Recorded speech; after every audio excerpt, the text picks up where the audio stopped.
सुप्रभात प्यारे बच्चों, हिंदी कक्षा में आप सभी का स्वागत है। आज हम हमारी हिंदी की पाठ्य पुस्तक कोकिला में से पाठ 13 देखो बसंत आया है कविता को ध्यानपूर्वक पढ़ने तथा समझने का प्रयास करेंगे। प्रकृति हमारी धरती पर अनेक रूपों में विद्यमान है। उनमें से एक रूप ऋतुओं का भी है, जैसे सर्दी, गर्मी, शिशिर, वर्षा, हेमंत तथा बसंत ऋतु। इन सब ऋतुओं में बसंत ऋतु को सबसे अच्छी ऋतु माना जाता है। इसे ऋतुराज भी कहा जाता है। बच्चों, बसंत ऋतु को ऋतुराज क्यों कहते हैं? क्योंकि यह ऋतु सब ऋतुओं में श्रेष्ठ है। इस ऋतु में चारों तरफ हरियाली ही हरियाली होती है। इस समय न तो अधिक सर्दी होती है और न ही अधिक गर्मी होती है। इस समय का मौसम बहुत ही सुहावना होता है। यह ऋतु फरवरी तथा मार्च में आती है। इस ऋतु में अनेक उत्सव भी मनाए जाते हैं, जैसे बसंत पंचमी, होली, धुलेंडी, हनुमान जयंती तथा गुरु पूर्णिमा आदि। तो बच्चों, आज हम इसी बसंत ऋतु पर आधारित देखो बसंत आया है कविता को पढ़ेंगे। जंगल में मंगल छाया है, देखो बसंत आया है।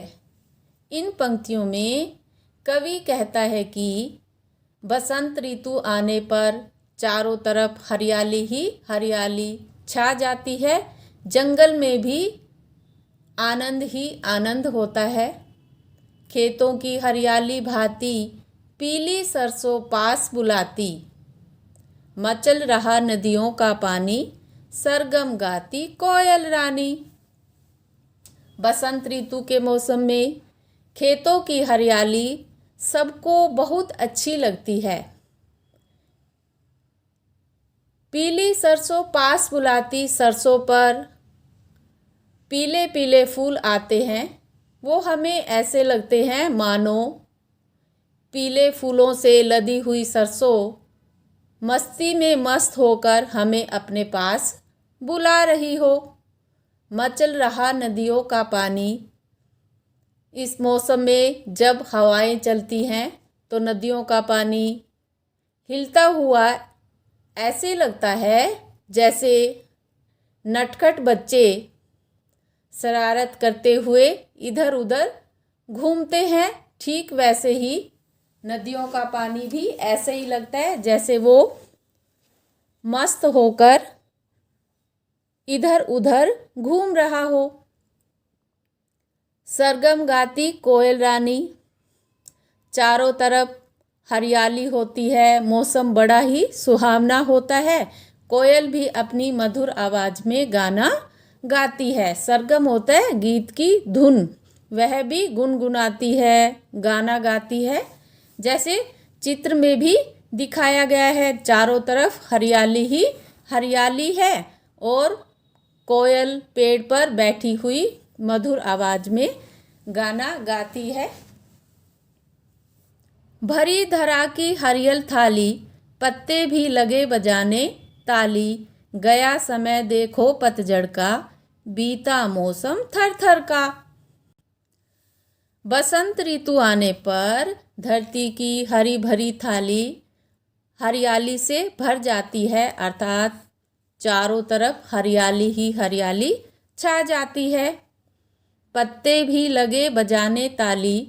हवा चलने के कारण जब पत्तों की आवाज़ें आती हैं तो वो भी ऐसी लगती है मानो वे तालियां बजा रहे हों। पत्तों की जो सरसराहट की आवाज़ होती है उससे हमें ऐसा लगता है जैसे वो भी हरियाली को देखकर बहुत खुश होते हैं और खुशी के मारे वो तालियां बजाने लगते हैं।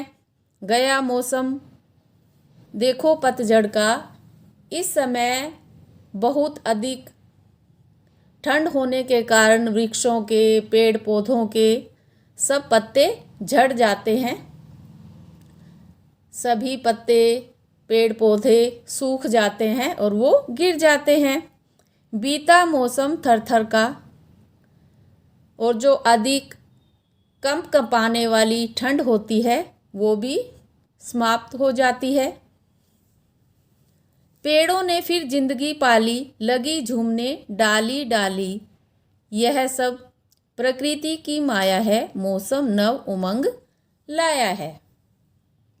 पतझड़ बीत जाने के बाद बसंत ऋतु का मौसम आता है और इस समय चारों तरफ हरियाली ही हरियाली होती है।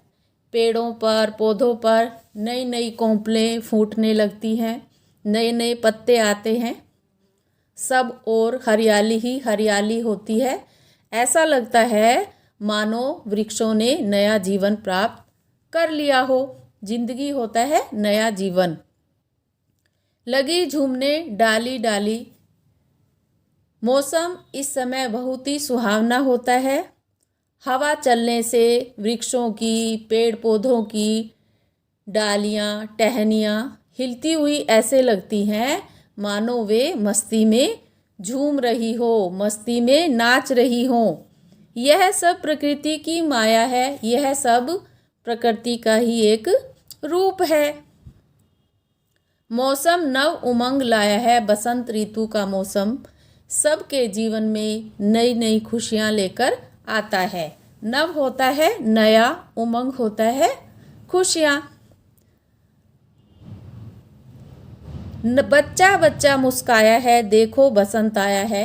बसंत ऋतु के आने पर सभी प्राणी बहुत खुश होते हैं और झूमते हैं, जैसे इस चित्र में दिखाया गया है। चारों तरफ हरियाली ही हरियाली है। बच्चे मस्ती में खेल रहे हैं, झूम रहे हैं। ऐसे ही पक्षी पेड़ों पर बैठे खुश होते हैं, गुनगुनाते हैं, घूमते हैं। इस समय का जो वातावरण है वो बहुत ही अच्छा होता है।